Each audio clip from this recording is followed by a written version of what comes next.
സ്വരാജ്യസ്നേഹം വേണ്ടതാണ് ഏവനും. ഈമാൻ്റെ പൂർണ്ണത അപ്പോഴാണ് മനുഷ്യനും. ഹുബ്ബുൽ വതൻ വിശ്വാസമിൽ ഉൾപ്പെട്ടതാ എന്നുള്ളതും നബിവചനമിൽ കാണുന്നതാ.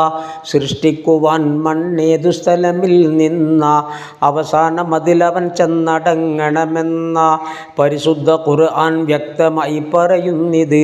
സൂറത്തു താഹ നോക്കിയാൽ കാണാമിത്. നബിയെ പടച്ചത് മണ്ണ് മക്കയിൽ നിന്ന അടക്കം മദീനയിലായതും എന്തിന്ന. തൂഫാൻ്റെ കാലം മണ്ണൊലിപ്പിൽ പെട്ടുപോയി മദീന ഭാഗമിൽ വന്നുറച്ച് നിലച്ച് പോയി. അതുകൊണ്ട് നബിയുടെ ഖബറും അവിടായി വന്ന് എന്നുള്ള വിവരം ഹലബി ഒന്നിൽ വന്ന്.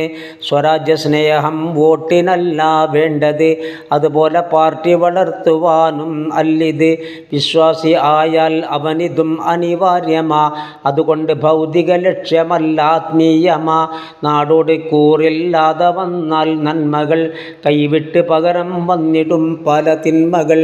ഓരോ മനുഷ്യ പ്രകൃതിയിൽ കാണുന്നത് ഓരോരോ മണ്ണിനുള്ള ഗുണവും തന്നത്. സൃഷ്ടിച്ചതേത് സ്ഥലത്തു നിന്നാണോ അത് മാതാവ് എന്നാണ് വനും കരുതേണ്ടത്.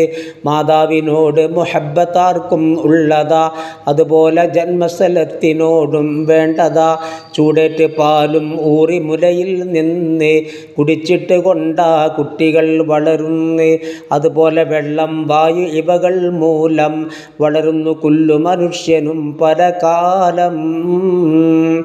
സ്വരാജ്യ സ്നേഹം ഇല്ല എന്നാൽ നാടുകൾ നശിക്കേണ്ടതായി വരുമെന്ന് തന്ന കൗലുകൾ. ഉമർ ഇബ്നു ഖത്താബുണ്ടതിൽ മുൻപന്തിയിൽ. ഇത് റൗളുൽ അഖ്യാർ നോക്കിയാൽ കാണാമതിൽ. അതുകൊണ്ട് തന്ന നോക്ക് കുന്നും കുഴികളും മണിമേട കൊണ്ട് നിരന്ന് തുറസൈ വഴികളും. മാറാത്ത രോഗത്തിന് പോലും നിരവധി സ്വരാജ്യ വെള്ളം വായുവെന്ന പ്രതിവിധി. നാടോട് കൂറില്ലാത്തവൻ പെറ്റുമ്മയെ വെറുക്കുന്നതാണവനില്ല തെല്ലും നന്ദിയെ. ഒരു പുതിയ കൊട്ടാരം മുആവിയ സിറിയയിൽ പണി തീർത്തു മൈസൂൻ ഭാര്യ താമസിക്കാനതിൽ. പൊന്നിൻ്റെ പാത്രം എത്രയോ അതിലുണ്ട്, കൂടാതെ വെള്ളിയിലുള്ളതും പലതുണ്ട്. പട്ടിൻഡിനത്തിൽ തന്നെ സൈസുകൾ അനവധി, സൗന്ദര്യദാസികളുണ്ട് ചുറ്റും നിരവധി. ആഭരണമുണ്ടടിയാൻ അതുല്യം തന്നത്, ഹൈറ റൈഹാൻ്റെ മാരുതനാ ശ്വസിക്കാനുള്ളത്. പാറുന്ന പറവകൾ പാട്ടുപാടി തോട്ടമിൽ, അത് കേട്ട് കർണപുടങ്ങളും സംതൃപ്തിയിൽ.